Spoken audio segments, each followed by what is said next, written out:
हमारी जमात के जितने जिम्मेदार, हमें मालूमात दस्तूर की भी और मंशूर की भी होनी चाहिए। मैंने उस दिन एक साथी की बात एक जगह सुनाई। मैंने कहा कि हमारे जमाती इलाके के जिम्मेदार हैं। जब मैंने बात की तो मुझे कहने लगे, मौलाना मुझे तो दस्तूर और मंशूर का फ़र्क भी नहीं आता।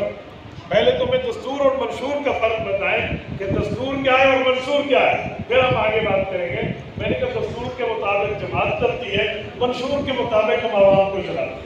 क्या हम करेंगे क्या, ये बात समझानी चाहिए। और फिर दस्तूर में बाकायदा इख्तियारात तय हैं।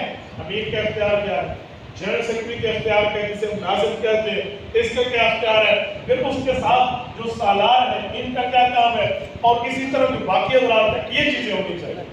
देखें, सालार डिप्टी पे ठहरा होता है, मुझे बड़ी खुशी होगी, वहीं से आया ना, सारे सालार अपनी ड्यूटी पे ठहरे थे, कोई भाग के नहीं आए मुझे सल्फी देते, कोई नहीं आया मुझसे मुसाफा कर। क्यों?